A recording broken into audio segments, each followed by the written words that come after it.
नमो बुद्धाय, जय भीम। हमको मराठी एक आता है, बसा बसा, क्योंकि धरने का आज 151 दिन है बोधगया में। यदि किसी राज्य ने यदि धरने का यदि नाक रखा है, ये तो है महाराष्ट्र। इसलिए मेरे को मराठी बोलना भी आता है, काफी वर्ड सीख गया है। माझे बसा, पीछे बसा तो क्या बोलता है, मागे बसा, इकड़े इकड़े बसा। तो बहुत शब्द मेरे को आ गया है। अभी उद्घोषक महोदय ने कहा, देखिए काम करने वालों को बोलना नहीं पड़ता है, चुपचाप काम करते हैं। और आप ही की धरती के पुणे के बंदे हैं, धरने से आए हैं, और इनको जोर से साधुवाद कीजिए। पुणे का है, बोलना नहीं पड़ता है। मैं बारंबार एक चीज कहता हूं।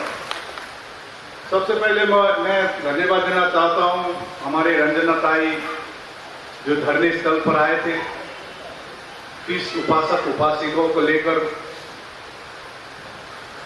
और आज का सभा भी उन्होंने, मेरा मुंबई में मीटिंग था 2 जून को, वो यहां पुणे से मुंबई आए थे और कहा था पुणे में एक मीटिंग करना हमें कीजिए, एक समय निकालकर मैं जरूर आऊंगा। और आज सभा हो रही है। बंदे जी 148 नहीं है, मैंने काउंट किया है, 248 है।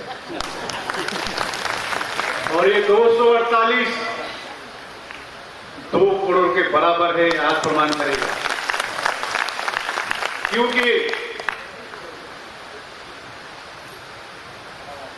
अपने हक और अधिकार को, अपने हक और अधिकार को के लिए निमंत्रण नहीं जाती। अपने हक या अधिकार के लिए निमंत्रण नहीं दी जाती। जिसका जमीर जिंदा है वो खुद ब खुद चले आते हैं। और ये 248 लोग आए हैं, इनका जमीर जिंदा है।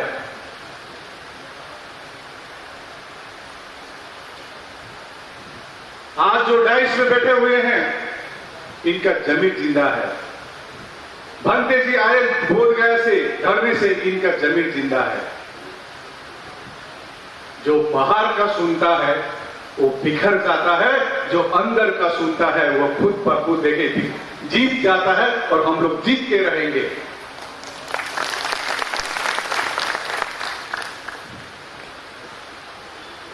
बीटी एक्ट के बारे में रंजना भोसले, मैं समझ रहा था वो भोसले और भोसले में बहुत हो रहा था। मैं सचमुच बंदे जी का बात में मानता हूं। यहां पर कई नाम है, जैसे भोसले, ये वो, सीधा सीधी लिख दीजिए बौद्ध, रंजना बौद्ध। कोई भोसले पिकनी मारे क्या, बिजली मारे क्या क्या है ना, बहुत है। चूहा मारे, बाघ मारे, सीधा सीधी बौद्ध लिख दीजिए। जैसे हम लोग लामा लिखता है, सीधा सीधी लामा। लामा माने ब्राह्मण से ऊपर, बौद्ध माने ब्राह्मण से ऊपर, सीधा लिख दीजिए। क्योंकि हम उस धम्म से आते हैं जिसमें हमको करुणा, मैत्री, शांति सिखाता है, भाईचारा सिखाता है।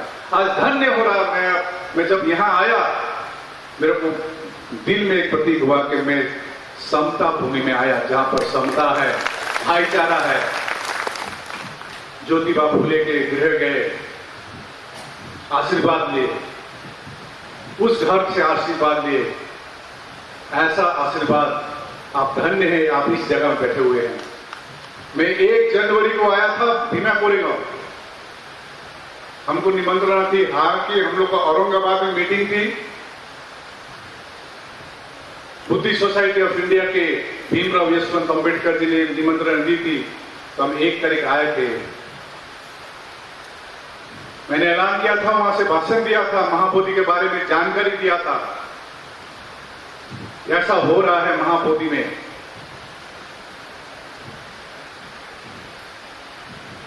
सरकार घबराए नहीं, हम दूसरा भीमा कोरा काम नहीं करना चाहेंगे। हम शांति में विश्वास करते हैं और शांति से जीतेंगे हम लोग। मैं हमेशा कहता हूं, शांति ही क्रांति है।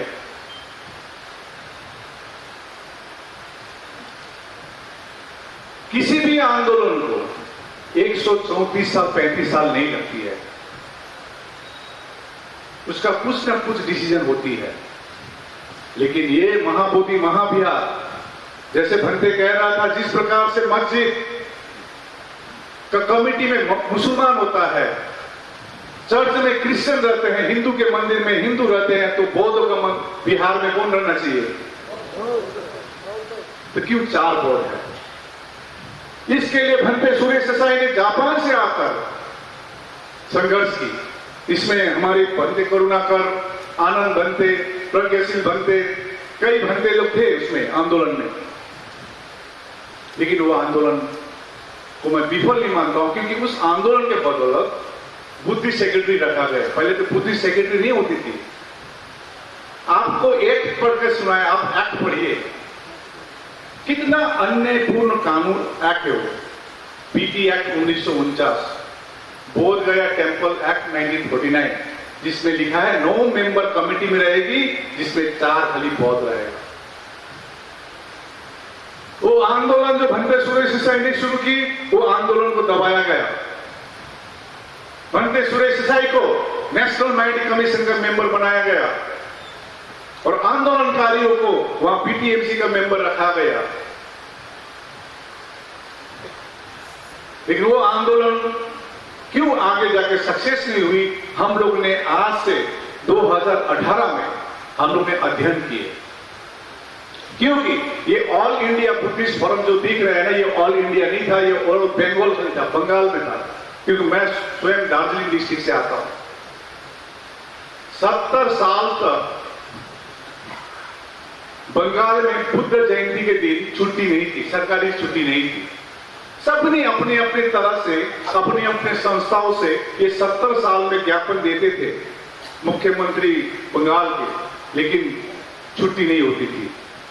अभी भंते कह रहे थे, प्रधानमंत्री जी बाहर जाते हैं, विदेश में कहते हैं हम बुद्ध के देश से आए हैं, हमने बुद्ध दिया, युद्ध नहीं। लेकिन इसी बुद्ध के देश में कई राज्यों में छुट्टी नहीं है बुद्ध जयंती के दिन में। हम लोग ने कोशिश किया और ये ऑल इंडिया बुद्धिस्ट फोरम 2015 को बनाया।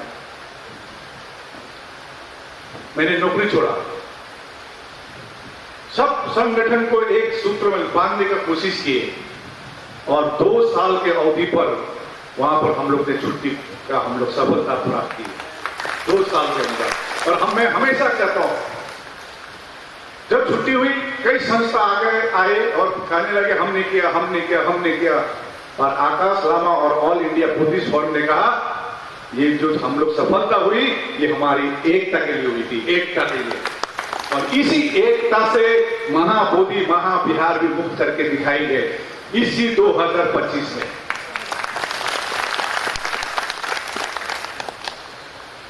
तो 2018 से हम लोग अध्ययन कर रहे थे पहले का आंदोलन क्यों फेल हुआ। 2012 में हमारे क्षेत्र से वांगी सिरिंग भुटिया अभी तो गुजर गए हैं, अभी 2-3 साल हुए हैं, हमेशा कहते थे हमको लामा जी कुछ कीजिए, आप कर सकते हैं, आप लोग को जोड़ सकते हैं। लेकिन मैं एक छोटा सा जगह से आता हूं और चेहरा भी जानते हैं कैसा है।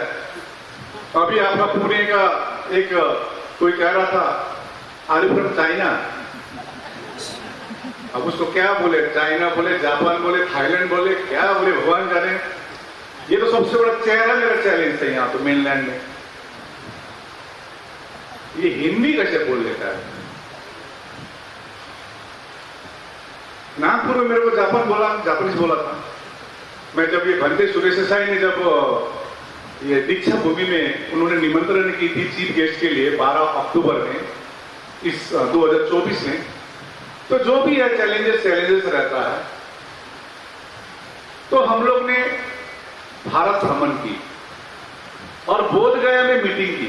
कई ने कहा दिल्ली में मीटिंग करना है, कोई दार्जिलिंग में, कोई कलकत्ता में, कोई नागपुर में बोल रहे थे। मैंने नहीं, बोध गया में, क्योंकि घाव जहां है वहीं मलहम लगाना पड़ेगा।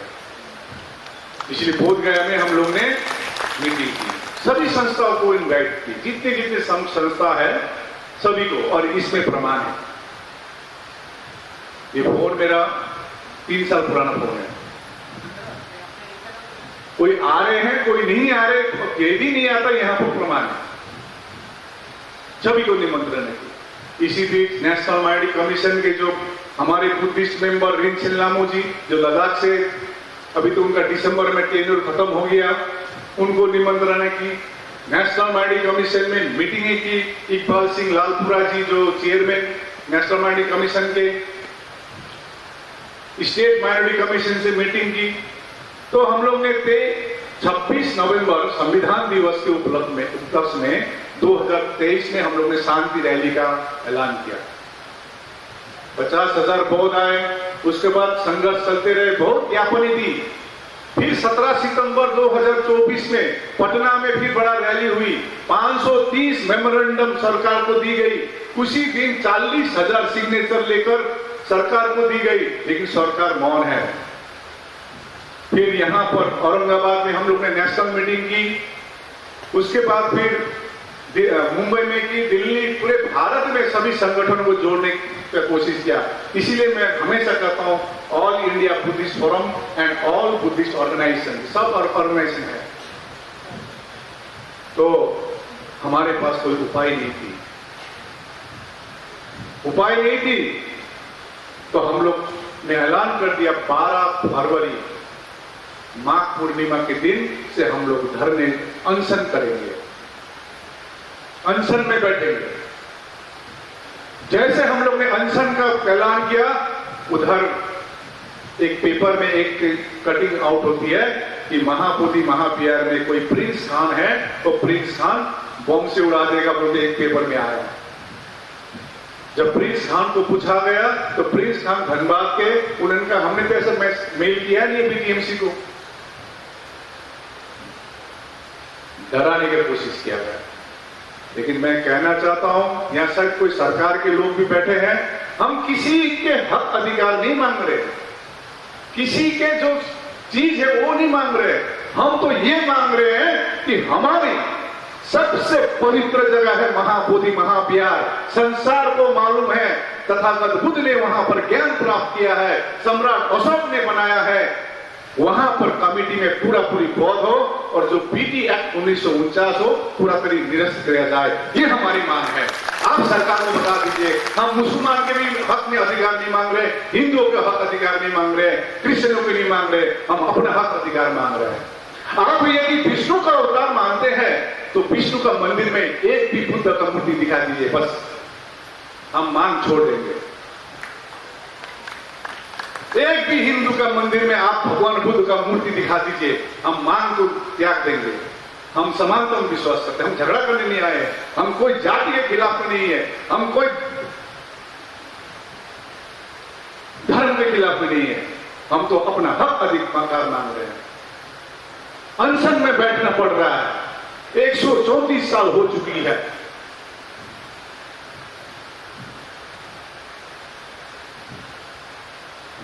इस बार पार्लियामेंट में बात की, धन्यवाद देंगे चंद्रशेखर आजाद जी को जो भीकारवी से उन्होंने फर्स्ट बात उठाई वहां पर पार्लियामेंट में। इसी प्रकार वर्षा गायकवाड़ जी ने, अन्य जितने भी हमारे उपेंद्र कुशवाहा जी ने आवाज उठाई पार्लियामेंट में, विधानसभा में बात उठाई गई, सतीश दास जी ने उठाई, इस पर सत्यदेव राम जी ने, कई विधायकों ने बिहार राज्य में उठाई, मतलब विधानसभा में बात उठाई। महाराष्ट्र में हमारे डॉक्टर नितिन राउत जी, उन्होंने आवाज उठाई, कई विधायक ने बात उठाई, धन्यवाद देना चाहेंगे। और बाकी जितने भी हमारे एमएलए एमपी है, इनसे अनुरोध करना चाहेंगे, आप जिस पद में बैठे हैं, देखिए पार्लियामेंट में 133 एमपी है, एससी एसटी ओबीसी, यदि 133 आवाज उठाएगी कल ही जाकर पीटी एक्ट निरस्त होगा। उनसे अनुरोध करना चाहते हैं, आप जो पद में बैठे हैं आंख बंद कीजिए, एक व्यक्ति आपके सामने आएगा, वो व्यक्ति का नाम है महापुरुष बोधिसत्व भीमराव अंबेडकर के बारे में सोचिए, उनके बदौलत भी आप वो पोस्ट में बैठे हुए हैं, और आवाज उठाइए। कि हम आज पुणे के मन से अनुरोध कर रहे हैं आपको। मैंने कहा ना, अपने हक या अधिकार के लिए निमंत्रणा नहीं दी जाती है। जिसका जमीन जिंदा है वो खुद ब खुद चले आते हैं।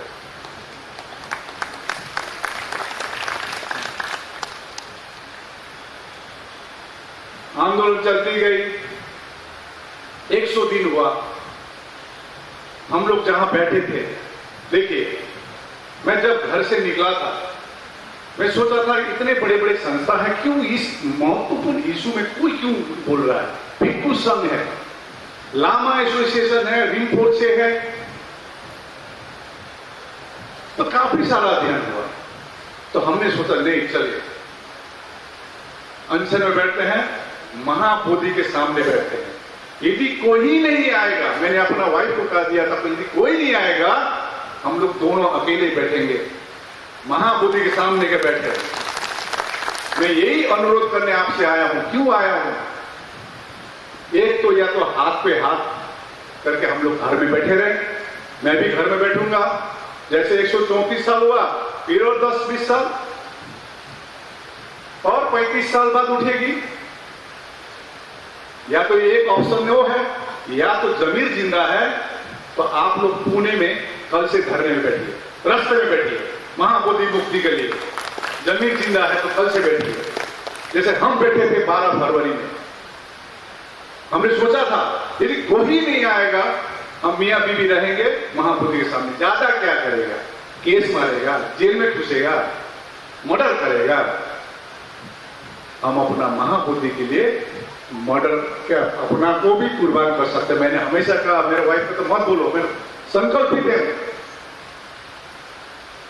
धरना तब तक चलेगा बोधगया में, या तो मेरी लाश जाएगी या महाबोधि मुक्ति करके हम घर जाएंगे।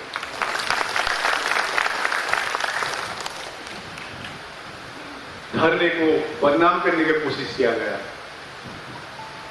100 दिन शांति से, वहां पर प्रशासन भी कह रहे थे, लामा जी इतनी शांति से कर रहे हैं, क्योंकि हम हमेशा कहते हैं जो भी है अंदर में कीजिए। बाहर में यूट्यूब में, फेसबुक में आकर बड़ी बड़ी बात करना आसान है। मैं अभी कह रहा हूं, एक दिन आप बोधगया में धरने करके दिखाए, एक दिन, सिर्फ एक दिन। और धन्यवाद दूंगा आप ही के पुणे के उन सब उपासिकाओं को, ये भिक्खु को, जो कम से कम 4 दिन थे। आप प्रियदर्शी नहीं, आप पुणे दर्शी है।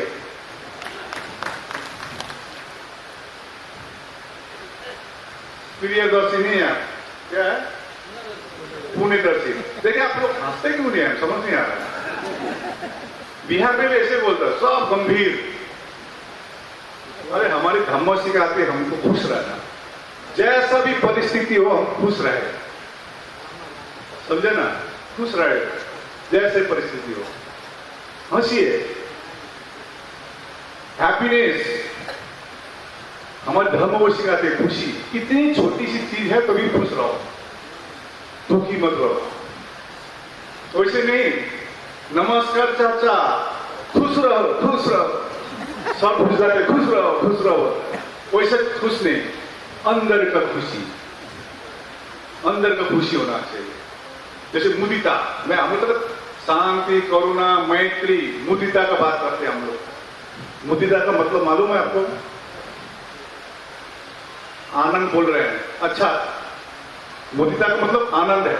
लेकिन आज रंजना ताई ने घर बनाया, खुश कौन होगा? आनंद कौन लेंगे?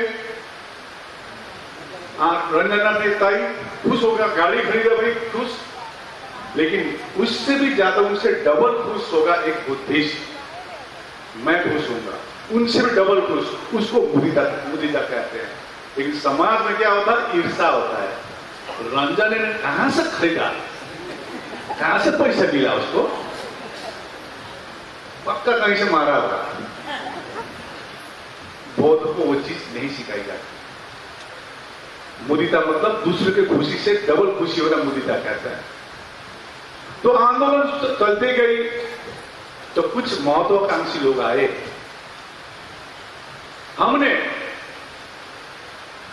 जो भी एक प्रिंसिपल लेके रखा था, कोई भी धरने में आएगा वो अपना आदमी है, यदि दुश्मन भी आए वो अपना आदमी है। हमको आगाह किया था फलना फलना से बचना रामा जी, हमने कहा नहीं, हमारे धर्म वो नहीं सिखाते हैं, तथागत बुद्ध वो नहीं सिखाते हमको।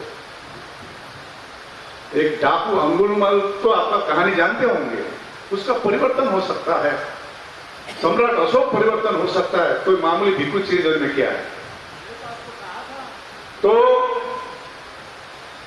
आए आके बोलता है लामा जी छोला भटूरा होना चाहिए, सुबह छोला भटूरा। कोई बोलता है पनीर होना चाहिए, एक दिन खिला सकेगा पनीर। और लामा जी का बेटा का शादी लगा है कि वो पनीर खिलाएंगे। आंदोलन है भाई, आपको नमक रोटी खा कोई पड़ सकता है, महीने भर भूखे भी बैठना पड़ सकता है, आंदोलन है। हम लोग जिस जगह से आते हैं वहां पर 15 डिग्री सेंटीग्रेड है। हमने तो संकल्पित करके आया था यदि 50 डिग्री भी होगा हम फेस करेंगे, और इस बार 45 डिग्री भी फेस किए हैं। 45 डिग्री ठंड महीने में शुरू की थी आंदोलन, गर्मी चली, लू कैसा होता हमको मालूम नहीं है अपनी जगह में, लेकिन बिहार में लू कैसे चलता वो भी फेस किए। धन्य हो, साधुवाद के पात्र हैं। कई संस्थाओं ने, कई इंडिविजुअल ने वहां पर कूलर दिए थे, कम से कम 10 कूलर डोनेशन दिए थे। अभी तक हमने किसी से भी कुछ नहीं मांगा है। अभी गगन मल्लिक जी आए, अभी हमने 1 जुलाई में सिर्फ बोधगया का लेकर सभा हुई थी, बड़ी सभा हुई, लगभग पूरा हॉल भरा था। वहां तो बारिश हो रही है, बाहर जनसभा नहीं कर पा रहे और परमिशन भी नहीं दे रहा है। लामा जी क्या चाहिए, क्या ला दूं? हम बोला जो मर्जी है वो ला दो। अभी तक किसी से हमने कुछ भी नहीं कहा, जो मर्जी हो दीजिए।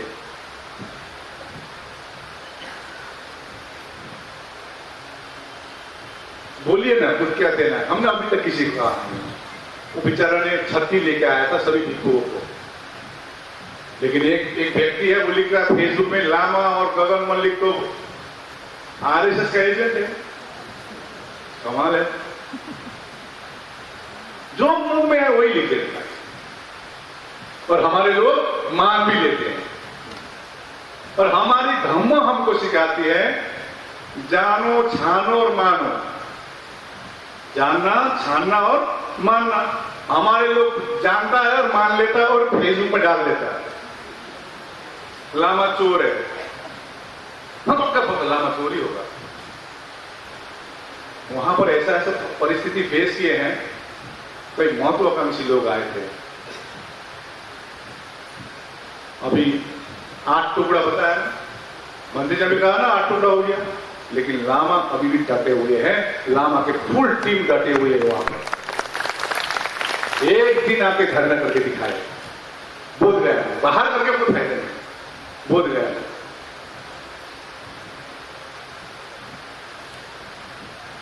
क्योंकि हमारे पास ये हिम्मत है, मैं आंख में आंख मिलाकर बात कर सकता हूं, हिम्मत है। इसीलिए हमने 100 दिन के बाद हमने संकल्प लिया कि मैं अब धरने स्थल से बाहर जाऊंगा। कई लोग आते थे, कई भिक्षु आते थे, हमारे साथ फोटो खींचते थे, बार में QR कोड देकर पैसा उठाते थे। बालाघाट से कई क्षेत्रों से मेरे पास वीडियो आया कि रामा जी पैसा मिला आपको धरने में? हम लेकर नहीं मिला। किसको दिया? फलना को दिया। अब उनसे फलना से रिसीव मांगे, हमने कुछ नहीं कहा। आज तक 2 महीना देखे, 16 मई से आज 12 जुलाई हो चुका है, 2 महीना। प्रशासन का दबाव तो है ही है वहां पर, मौसम का दबाव दूसरी बात, तीसरा दबाव है अपना आदमियों से दबाव। इसीलिए मैं कहना चाहता हूं दुश्मन बाहर नहीं है, दुश्मन अंदर है। इसीलिए 134 साल लग रही है। और हमारे जिसके साथ लड़ाई है, जिनसे हमारी जो संघर्ष है, वो हमसे काफी चालाक है। कल एक व्हाट्सएप में देखा, फलना 3%, फलना 3%, फलना 3%, ऐसे करते 15% फलना, और फलना इतना 85%। 85% कौन है? कौन है? पर इंटरेक्टिव हुए कौन है? बहुजन 85%, और फलना 3%, और हमारी जो संघर्ष है वो 3% से, तो काफी ताकतवर है हमसे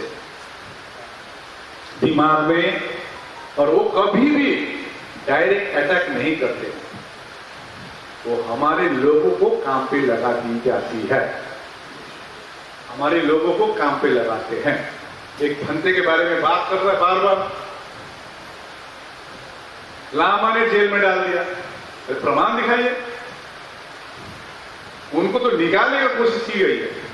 उस रात को यदि बात सुनते तो आज बाहर होता, जिस प्रकार से विलास रात बाहर है, बनते प्रज्ञ प्रिय, क्योंकि वहां एफआईआर में जो अनुज कुमार गुप्ता ने एफआईआर दिया उसमें 4 लोगों का नाम है। अगला दिन हमारे एडवोकेट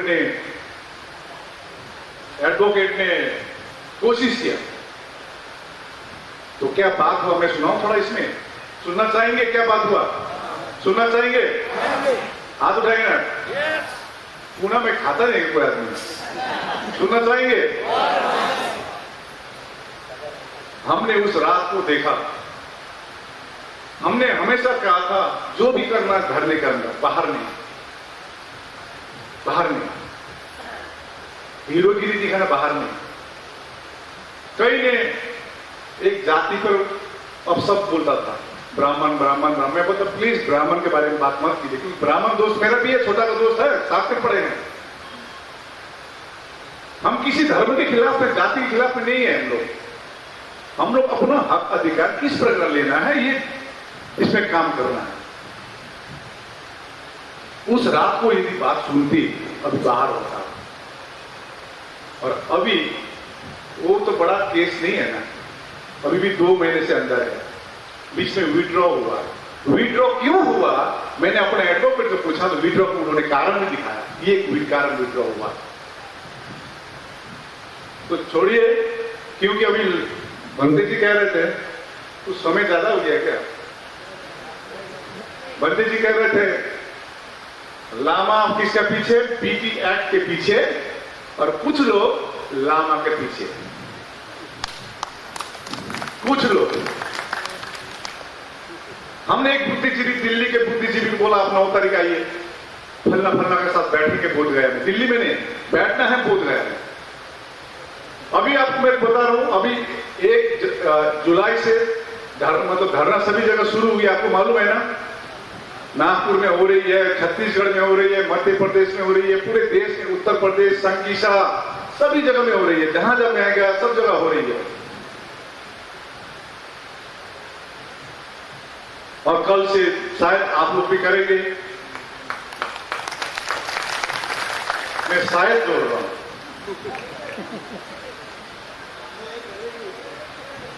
क्योंकि शायद भी जोड़ता हूं ना, क्योंकि तथागत बुद्ध ने तो हमको ज्ञान दिया, डॉक्टर भीमराव अंबेडकर ने इतना हमको पढ़ा लिखा लिया, तो मैं देखता हूं समाज में ज्यादा पढ़ा लिखा ज्यादा ही हो गया, ज्यादा समझता है, इसीलिए शायद बोला। दिल से काम कीजिए। आंख में रोना आता है जब महाबोधि में हम लोग जाते हैं। किसी का हिम्मत नहीं था आवाज उठाने के लिए, एक आकाश लामा ने आवाज उठाया, ये इतना तो आपको मानना पड़ेगा। किसी का हिम्मत नहीं था। आंख के सामने हमारे भगवान को 5 पांडव शिवलिंग का स्थापना कर देना, आप देखते हैं ना, किसी का हिम्मत था। मैं कभी कभी एक अकेला बैठता हूं तो कम से कम मैं आंख बंद करके सोचता हूं कि हम सक्सेस हैं, कम से कम सक्सेस है, क्योंकि लोगों को बीटी एक्ट 1949 क्या है मालूम नहीं था। आज घर घर में, गांव गांव में, जिले जिले में मालूम है बीटी एक्ट 1949 क्या है। इसमें सक्सेस है, इस टारगेट में सक्सेस है। अगला टारगेट है बीटी एक्ट 1949 को निरस्त करना, और हम 2025 से अंदर निरस्त करके ही रहेंगे, इतना गारंटी आपको देता हूं। आपस में लड़के नहीं, अभी समय है होमवर्क करने का। क्योंकि 10 मार्च में हम लोग ने देखा कि सुप्रीम कोर्ट में जो भंते सुरेश देसाई ने रिट पिटीशन डाली है, अभी तक भी हियरिंग नहीं हुआ। बीच में कुछ व्यक्तियों ने भी डाला है, कुछ हियरिंग नहीं है। बुद्धि सोसाइटी ऑफ इंडिया के चंद्रबोधी पाटिल के टीम ने भी डाला है, तो इंटरव्यू किया है, उसका भी कोई जवाब नहीं है। तो हम लोग ने सोचा धरने का, एक पूरे विश्व में धरना हो रहा है, पूरे देश भर धरना प्रदर्शन रैली हो रही है। हम लोग ने भी 10 मार्च में इंटरव्यू किया। हमारे एडवोकेट है आनंद जोंडाले जी सुप्रीम कोर्ट के। हमारी एकता के कारण कम से कम 16 मई में फर्स्ट हियरिंग हुई है। हुई कि नहीं हुई है? 16 मई में हुई ना हियरिंग, और अभी 29 जुलाई में फाइनल हियरिंग है। फाइनल हियरिंग के लिए बात की गई है, इसीलिए हम कह रहे हैं आप लोग धरना कीजिए, 29 जुलाई तक कम से कम कीजिए। दिखाए सरकार को कितने डेस्परेट है हम लोग महाबोधि के लिए। महाबोधि हमारे लिए खाली बिहार के नहीं है, महाराष्ट्र के भी है, पंजाब के बौद्ध के लिए है, सिक्किम के लिए है, लद्दाख के लिए। मैं लद्दाख जा रहा हूं, 16 तारीख को है मीटिंग वहां पर। तो अभी देखिए कंफ्यूजन डालने के लिए क्या करते, मैं कहता हूं ना, हमारे जिसके साथ संघर्ष है, हमसे काफी ताकतवर भी है, बुद्धिमानी भी है। अभी 30 जून में पेपर में कटिंग आया, और न्यूज़पेपर तो आपको मालूम है कौन संचालन करता है, और मेन चैनल स्टार न्यूज, ये आज तक, ये कौन संचालन करता है आपको मालूम ही है, कि महाबोधि महाबिहार का मुद्दा सुप्रीम कोर्ट में खारिज हो गया। आया था ना पेपर में, मालूम है? ये कंफ्यूज करने के लिए हमने इमीडिएटली अपना सुप्रीम कोर्ट के एडवोकेट को फोन करके पूछा ये क्या है, तो उन्होंने अंदर से निकाल के दिखाया कि सुलेखा ताई ने रिट पिटीशन डाला था। नागपुर के ना सुलेखा ताई, उन्होंने रिट पिटीशन डाला था। हम लोग ने इंटरव्यू डाला, क्योंकि हमको नया, देखिए नया रिट पिटीशन डालकर भी 10 साल 15 साल करना कोई मतलब नहीं बनता है। भंते सुरेश देसाई का जो 2012 का रिट पिटीशन है, 12 साल क्यों लगा, 13 साल क्यों लगा, 2025 हो चुका है। कम से कम हियरिंग के लिए फर्स्ट हियरिंग तो हो। हियरिंग में या तो यस या तो नो होगा। यस होगा तो हम खुश रहेंगे, यदि नो होगा तो हम लोग आगे अपना आंदोलन बढ़ाएंगे। तो उनको भी कहा गया था आप इंटरव्यू कीजिए, लेकिन उन्होंने अपने बलबूते पर रिट पिटीशन डाला। और ये 30 जून को जो आया था सुप्रीम कोर्ट में, वो अभी सुप्रीम कोर्ट छुट्टी में है। ये वैकेशन बेंच नहीं दिया था, वैकेशन बेंच अभी 14 जुलाई से रेगुलर बेंच है। छुट्टी खत्म हो रही है 13 जुलाई तक, 14 जुलाई से रेगुलर बेंच है। तो जो वैकेशन बेंच ने खाली इंपॉर्टेंट इश्यू पर करते हैं, लेकिन इसमें दिखा दिया, क्योंकि इनको मालूम है 29 तारीख के लिए हमारी बहुत पूरा सबूत के साथ बैठा हुआ है, मालूम है इनको, उसको फेल करना है, इसलिए ये न्यूज कर दिया। लेकिन हमारी तो 29 जुलाई को है भंते सुरेश देसाई का, हम रहेंगे दिल्ली में।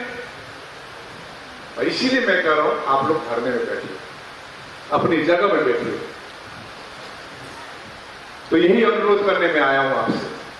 अगला रणनीति क्या होगा उसके बाद देखा जाएगा। कम से कम 30 जून तक अभी जिस प्रकार नागपुर सभी जगह में बैठ रहे हैं, यदि परमिशन नहीं देते अपने बुद्ध बिहार में बैठ जाइए एक भिक्खु लेकर। तो मैं सुनना चाहेंगे वो जो एपिसोड था, आपने हाथ तो रूप अच्छे से उठाया है।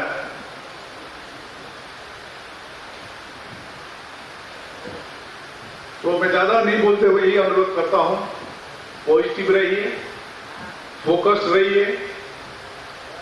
आज सुबह भंते करुणाकर से बात कर रहा था, भंते चंद्रगिति भी थे और कुछ उपासक लोग थे, आए थे भंते चंद्रगिति से मिलने के लिए। तो मैंने कहा देखिए उस आंदोलन का हमने बहुत अध्ययन किया है, और किसी भी लोग का मतलब व्यक्ति का सबसे इंपॉर्टेंट चीज मेरे को जो मालूम है, उसका नियत, इंग्लिश में कहता है इंटेंशन, साफ रहना चाहिए और क्लियर रहना चाहिए। और भंते करुणाकर का नियत क्लियर है, उनको भी प्रलोभन दिया गया होगा पहले के आंदोलन में, क्योंकि अग्रस्त थे, लेकिन उनका नियत क्लियर है। वो आज भी जानते हैं कौन सत्य काम कर रहा है और कौन किसके लिए काम कर रहा है, और उनका नियत ही उनको यहां पर पुणे में लेके आए, हमने नहीं लेके आए हमको। उनका नियत क्लियर है, वो लद्दाख भी जाएंगे, और जिसका नियत क्लियर रहेगा वो सक्सेस पर जाएंगे। इसीलिए मैं 2 महीना, लामा क्यों चुप है? लामा इसीलिए चुप है, किसी को बोल उसका जवाब देना मेरा काम नहीं है। मेरा काम एक ही है, बीटी एक्ट 1949 को निरस्त करना। जिस दिन निरस्त होगा, लामा गायब। हमको ना पार्टी बनाना है, ना एमपी बनना है, ना एमएलए बनना है, ना पैसा कमाना है। तो उस रात को वो भांते को हमने कहा था, आप शांति से पीछे बैठिए, हम आपको बताएंगे, या आप अपना गाड़ी है, आप निकल जाइए पटना से उत्तर प्रदेश। क्योंकि हमको लग रहा था, क्योंकि उस दिन, उस रात को पूरा छावनी बना दिया था पुलिस ने, पूरा घेर लिया था। तो हमने लाइट बंद किया, 11 बजा। अभी मेरे को डाउट लगता है, इतना पुलिस था, वहां से कैसे निकल गया? इतना पुलिस था, निकला कैसे? अभी मेरे को सूचना कोई मिल रहा है कि वो होटल के मालिक ने उनको बुलाया, होटल के मालिक ने बुलाया। तो बुलाया कैसे, निकला कैसे इतना पुलिस था? और सुबह जब मैं उनके लड़के को फोन करता हूं, क्या हुआ रात को, तो बोलता हूं होटल के मालिक ने पुलिस को बुलाया और पुलिस ने कहा कि आपका जान का खतरा है, आपको सुरक्षा देंगे। तो जो भी है, तो हमने तो अपने इमीडिएटली अपने एडवोकेट को कहा कि भाई जैसे भी हो इनको निकालिए। तो ये आपको सुना देता हूं, क्योंकि हालांकि मैं स्पष्टीकरण नहीं देता हूं, लेकिन ज्यादा होने से बहुत कुछ इसमें है। इस भी ज्यादा कुछ भी होता है तो उसका तो भाई मैं तो प्रमाण रखता हूं, इसीलिए बोल रहा हूं। मेरे को स्पष्टीकरण देना अच्छा नहीं लगता, लेकिन हमको लग रहा है कुछ अब स्पष्टीकरण देना पड़ेगा। स्पष्टीकरण तो क्लियर है, लामा तो घूम रहा है, लेकिन नहीं, आप जो प्रश्न उत्तर मैं दे सकूंगा, आपको हिसाब चाहिए, आइए, ये है हिसाब, हमारे कोर्टिंग फीस और कोर्टिंग उनको मिल रहा है। तो बहुत कुछ बात होती है, लेकिन ये आंदोलन में चलती है।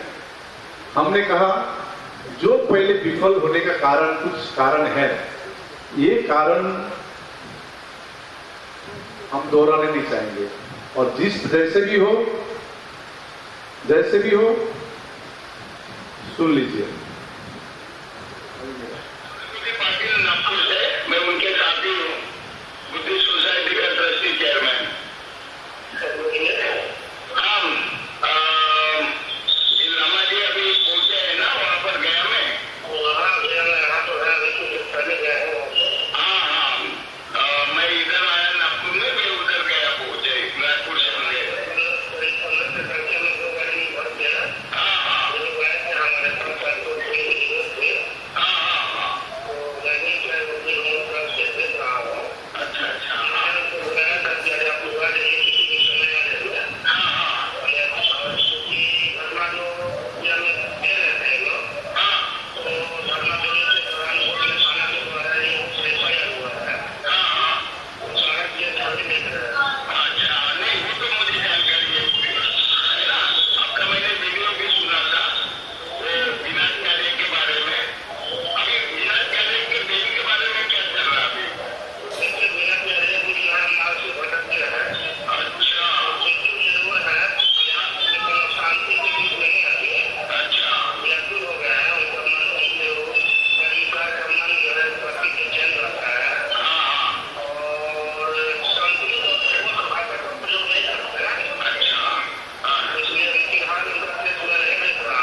बाधा के लिए। अच्छा। और उन बातों को, उन शब्दों पर मेरे पास प्रयोग किया है जो उनको नहीं करना चाहिए। अच्छा। जो भिक्षु है वो तो पहले से प्लान किया गया था ना। अच्छा। 14 तारीख और 15 तारीख को जो लोग जीवन प्लान किया है, 15 तारीख को प्लान पर प्लान किया था। अच्छा। देश को भारत दिया था। अच्छा। ये तो सही आदमी है। तो अभी क्या स्टेटस कुछ पता है उसके बारे में? जानकारी नहीं है, मुझे कोई भी जानकारी उसे केस में फाइल देने के बाद। अच्छा। कोई भी जानकारी नहीं है। अभी कौन सा डॉक्यूमेंट केस में बनी सकता है मैं इसे नहीं जानता। कौन सा तारीख है यही नहीं जानता। अच्छा। क्या हुआ क्या नहीं हुआ नहीं मालूम। क्योंकि मेरे पास से यदि कोई फाइल लेके चला जाता है तो मैं उस केस के बारे में सोचता। ये कभी लंबा है, ये आप यदि सुनना चाहेंगे क्या बात हुआ था सुन लीजिए। मैं कभी रिकॉर्डिंग नहीं करता हूं, लेकिन अब हमको रिकॉर्डिंग रखना पड़ रहा है। मैंने कहा ना, नियत साफ रखिए, निश्चय। और हम अभी भी कहते हैं एकता में ताकत है, एक होकर जरूर जीतेंगे, लेकिन हिडन एजेंडा नहीं। कुछ हिडन एजेंडा हमको मालूम चल रही है। एक साथ लड़ेंगे, जरूर जीतेंगे। तो आप सबसे यही अनुरोध करने आए हैं पुणे में, समता भूमि में, कि आप धरना स्टार्ट कर दीजिए शांति से, कोई उग्र भाषा ना बोले, शांति से। और 29 जुलाई तक वेट करते हैं, उसके बाद नया प्लानिंग होगी। और आपने मेरा बात धैर्यपूर्ण सुना, और जो भिखू अंदर है उसको निकालने का भी हम आज भी रेडी है। हमारे एडवोकेट के पास अभी भी पावर है, मतलब ये क्या बोलता है, वक़्तनामा दिया था पहले, लेकिन आकाशनामा का अप्रोच नहीं करते हैं, क्योंकि आंदोलन को विफल करना है। आंदोलन को विफल करना है। हमको मालूम है 16 मई में किस प्रकार से रात को उठाया गया, सब मालूम है। अभी भी हम लोग 151 दिन से डटे हुए हैं और डटे रहेंगे जब तक बीटी एक्ट 1949 निरस्त नहीं होता। यही अनुरोध आपसे करने आए हैं कि आप भी अपना हक अधिकार के लिए आगे आए, युवा को शिक्षित बनाइए। धन्यवाद, बहुत ध्यान से आपने बात सुनी। आप सब कोई अशब्द मैंने किसी को कहा होगा तो इसके लिए मेरे को माफ करें। आप सभी को बहुत बहुत साधुवाद। भवतु सर्वमंगलम।